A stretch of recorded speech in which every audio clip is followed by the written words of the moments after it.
사람들은 다양한 상황에서 두려움을 느낍니다. 미래에 대한 불확실성이라든지 아니면 예기치 못한 사고가 일어날까 두려워하고요. 또 자신이나 가족에게 또 가까운 친구에게 무슨 일이 생기지 않나? 건강에 문제가 생기지 않을까? 이럴 때 두려움을 느끼고요.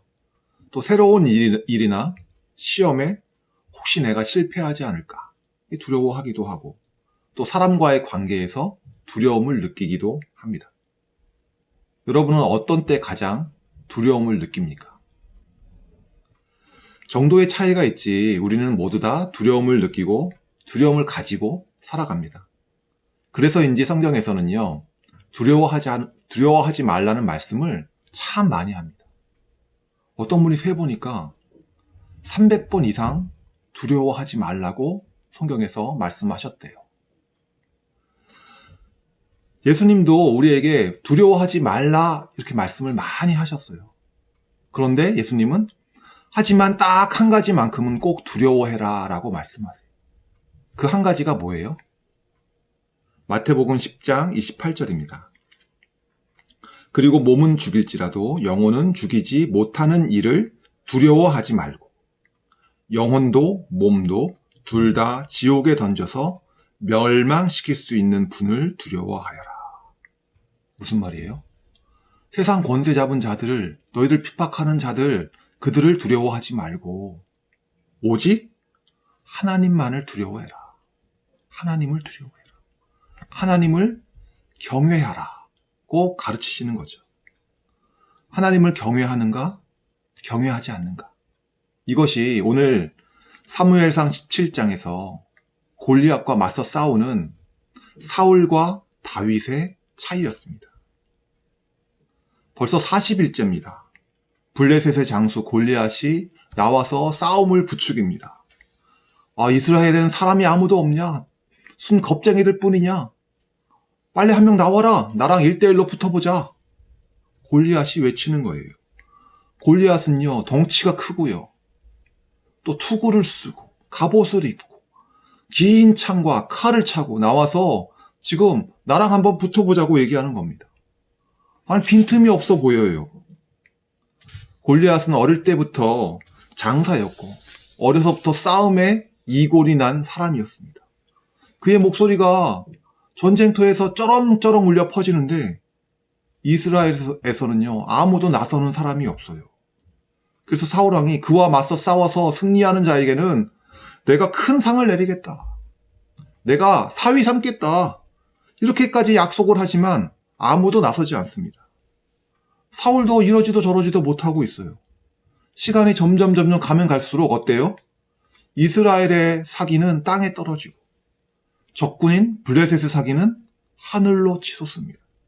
이러면 전쟁은 해보나 마난 거예요. 두려움은요, 우리를 올가맵니다. 우리를 얼어붙게 만들고요. 우리의 발목을 붙잡아 앞으로 우리가 한 걸음 전진하지 못하도록 막습니다. 두려움은 우리를 무기력하게 만들어요. 만무리의 영장이라고 하는 사람도 두려움에 사로잡혀서는요, 나약해지는 거예요. 군대에 가면요, 신병 훈련을 받습니다. 누구나 다 신병 훈련을 받아요. 신병들은요, 군대에 오면 총을 쏘고 싶어요. 빨리 총을 받아가지고 사격장 가서 마음껏 총을 다다다다 쏴보고 싶어요. 하지만 총은 안 쥐어주고 제식 훈련이라고 연병장에서 앞으로 가, 뒤로 돌아가, 좌로 가, 우로 가, 정말 제식 훈련을 지겹도록 합니다. 이 훈련이 전쟁터에 나가서 무슨 도움이 돼요? 근데도 왜 이 훈련을 그렇게 강조하고 열심히 하는 걸까요? 지휘관의 명령에 순종하는 것이 제일 중요하기 때문에 그렇습니다. 가까운 곳에서 탕! 하고 총소리가 나면요, 모두요, 얼어붙어요. 안절부절해요. 땅바닥에 엎드리고 막 숨고 난리가 납니다. 그럴 때 중요한 게 뭐예요? 지휘관의 목소리에 순종하는 것이 중요해요. 총알이 빗발치듯 날아오는 전쟁터에서 얼어붙지 않고 전쟁을 할 수 있으려면 지휘관의 목소리에, 지휘관의 음성에 주목하고 순종하는 훈련이 반드시 되어 있어야 되는 겁니다. 사울과 이스라엘은요, 지금 두려움 때문에 꼼짝도 못하고 있습니다. 그들의 눈은 뭘 보고 있어요? 골리앗의 외모에 집중하고 있어요. 그가 얼마나 키가 큰지, 그가 얼마나 기골이 장대한지, 그의 창이 얼마나 날카롭고 긴지, 그가 차고 있는 칼이 얼마나 큰지, 견고한 방패와 갑옷을 보면서 정말 그가 얼마나 강한지에 주목하고 있어요. 또 그들의 귀는 누구의 음성에 주목하고 있어요? 귀 기울이고 있어요? 골리앗의 외침에 귀 기울이고 있어요. 골리앗이 오만방자하게 외치고 있어요. 그에게 지금 이스라엘은 설득당하고 있어요. 골리앗 앞에서 자신이 얼마나 초라한지, 안타깝게도 하나님의 말씀이 그들에게 들리지 않고요, 골리앗의 외침에 그들은 주목하고 있는 겁니다. 정말 골리앗은 강한 사람이었을까요? 약점이 없는 사람이었을까요? 골리앗은 덩치가 크잖아요. 키가 크잖아요. 대체로요, 덩치가 큰 사람들은요, 재빠르지 못해요. 또 골리앗이요, 한번 넘어지면요, 무거운 갑옷 때문에 그가 혼자 힘으로 일어날 수 없어요. 버둥버둥 거릴 뿐이에요. 누가 이렇게 세워줘야 일어날 수 있어요. 골리앗도 이렇게 치명적인 약점을 가진 한 명의 사람에 불과해요. 근데 사울과 이스라엘은 지금 두려움에 빠져가지고 제대로 상황 파악을 못하고 있는 겁니다. 누구의 음성에 주목하는 것이 중요해요? 지휘관이신 하나님의 음성에 주목해야 되는데, 지금 골리앗의 음성에 주목하고 있는 것이 지금 사울과 이스라엘의 문제였습니다. 하나님은 이 와중에 일을 하십니다. 이새라는 사람한테 아들이 8명 있었어요. 근데 그 중에 3명이 이 전쟁에 참전을 했습니다. 큰형, 둘째형, 셋째형이 전쟁터에 나온 거예요. 그래서 아버지 이새가 막내 다윗을 불러서 네가 가서 형들한테 이 도시락을 전해주고 형들이 잘 있는지 보고 와라. 도시락 심부름을 시킵니다. 이때에는요, 벌써 사무엘이 비밀리에 이새의 집에 방문해서 다윗에게 기름을 부어서 다윗을 이스라엘의 왕으로 임명한 후에요. 다윗은 기름 부음을 받아 왕이 되었지만 여전히 전과 동일하게 양이나 치고 심부름이나 하고 이러면서 지내요. 가족 중에 누구도, 아버지도 그렇고 형들도 그렇고 다윗을 왕으로 생각하는 사람은 아무도 없어요.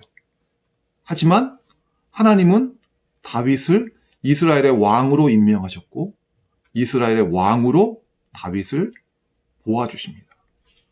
그래서 지금 이스라엘이 위기에 빠져 있을 때에 이스라엘의 왕이 어디에 있어야 돼요? 이스라엘의 왕은 전쟁터에 있어야 되잖아요. 그래서 하나님은 다윗을 전쟁터로 상황을 통해서 이끌어 가십니다. 다윗이 형들을 찾아 전쟁터에 왔어요. 그리고 골리앗을 발견했습니다. 그리고 골리앗이 외치는 소리를 들었어요. 사울이나 다윗이나 똑같은 것을 보고 똑같은 말을 들었어요. 하지만 사울과 다윗의 반응은 달랐습니다. 사울은 두려워서 얼어붙었지만 다윗은 분노하고 행동하기 시작했습니다. 사무엘상 17장 26절 말씀 같이 읽겠습니다. 다윗이 곁에 서 있는 사람들에게 물었다. 저 블레셋 사람을 죽이고 이스라엘이 받는 치욕을 씻어내는 사람에게는 어떻게 해준다고요? 저 할례도 받지 않은 블레셋 녀석이 무엇이기에 살아계시는 하나님을 섬기는 군인들을 이렇게 모욕하는 겁니까? 36절도 같이 읽겠습니다. 제가 이렇게 사자도 죽이고 곰도 죽였으니 저 할례 받지 않은 블레셋 사람도 그 꼴로 만들어 놓겠습니다. 살아계시는 하나님의 군대를 모욕한 자를 어찌 그대로 두겠습니까?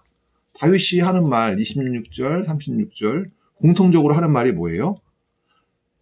살아계신 하나님의 군대를 모욕하고 있다 저거. 저 사람이 지금 살아계신 하나님의 군대를 모욕하고 있다. 이거예요. 다윗이 분노하는 이유가 그겁니다. 하나님의 이름, 살아계신 하나님의 이름이 지금 모욕받고 있다. 그래서 다윗은 분노하는 거예요. 다윗은 살아계신 하나님을 의식하면서 경험하면서 살아가는 사람이었습니다. 여러분은 어떻습니까? 여러분에게 하나님은 어떤 분이에요? 추상적이고 관념적인 여러 신들 중에 한 명인가요? 성경 속 옛날 이야기 속에서 존재하는 분입니까? 아니면 살아계셔서 지금도 나와 함께 역사하시는 분인가요? 다윗에게는 어떤 분이셨어요? 우리가 당면에 있는 여러 가지 문제 속에서 하나님을 찾을 때 하나님이 뒷짐지고 그래 이 싸움 어떻게 끝나나 보자 외면하는 분이 아니라 도움을 요청하는 우리에게 역사하시는 분, 천지를 창조하신 능력의 하나님, 살아계셔서 역사하시는 하나님으로 다윗은 지금 경험적으로 하나님을 알고 있었습니다. 양을 치면서 들짐승들이 양을 노리고 달려들 때에 어떻게 해요? 두려워서 얼어붙지 않고 하나님께 도움을 요청하면서 그들과 맞서 싸워왔고 또 그들을 물리쳐 왔어요. 다윗은 지금까지 경험적으로 그렇게 살아온 거예요. 다윗이 던진 돌이 그 짐승의 백발백중 명중할 때마다 다윗은 교만하지 않고 내가 맞춘 것이 아니라 내가 승리한 것이 아니라 하나님이 승리하셨다. 하나님께 영광을 돌려왔어요. 37절 볼까요? 다윗은 말을 계속하였다. 사자의 발톱이나 곰의 발톱에서 저를 살려주신 주님께서 저 블레셋 사람의 손에서도 틀림없이 저를 살려주실 것입니다. 네, 37절 여기까지만 읽겠습니다.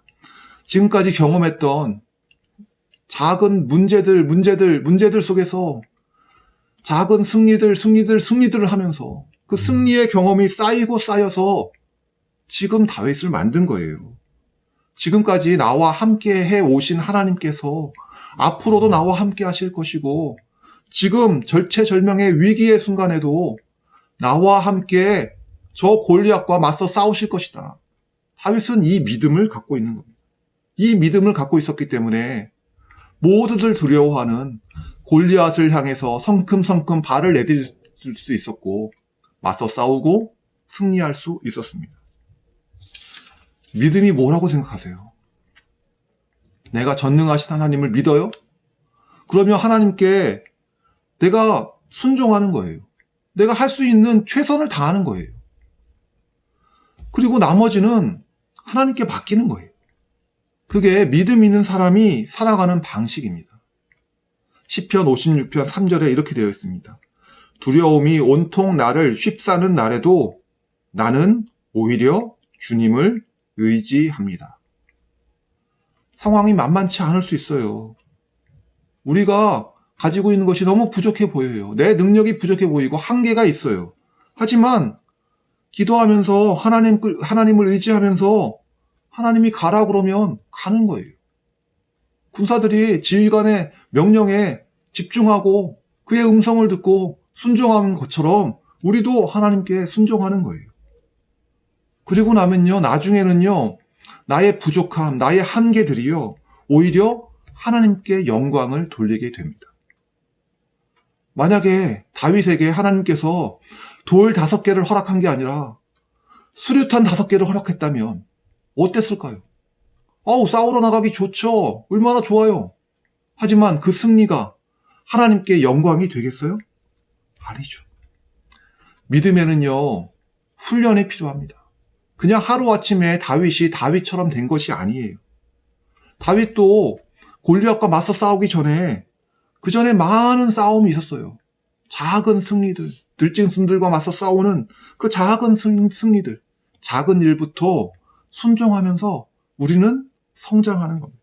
우리 모두에게는 이런 훈련들이 필요합니다. 우리가 인생 살면서 여러 가지 어려움을 만나고요. 여러 가지 고난을 만나고요. 여러 가지 두려운 일들을 만납니다. 그럴 때 왜 나한테 이런 일이 닥쳤지? 이상한 일로 생각하지 마세요.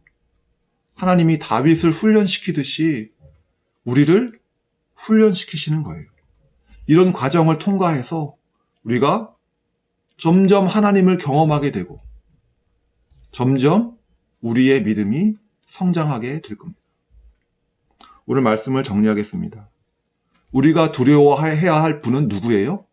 오직 하나님 한 분이고요. 또 우리가 의지해야 될 분도 누구예요? 하나님 한 분이에요. 두려움이 우리에게 찾아올 때 한번 자신을 점검해 보세요. 내가 하나님 편에 서 있는가? 내가 하나님께 순종하고 있나? 아니면 불순종하고 있나? 자신을 점검해 보시길 바랍니다. 그리고 우리 앞에 놓여져 있는 훈련의 과정들을 잘 마치시고 하나님께 영광 돌리시기를 축원합니다. 네, 기도하시겠습니다.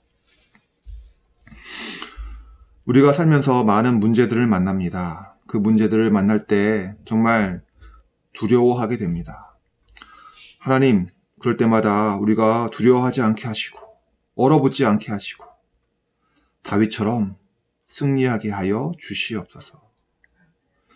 이를 통하여 하나님을 경험하는 시간들 되게 하여 주시고 이를 통하여 우리의 믿음이 점점 더 성장하게 하여 주시옵소서. 이를 통하여 하나님께 영광 돌리는 우리들 되게 하여 주시옵소서. 감사드리며 예수님의 이름으로 기도했습니다. 아멘.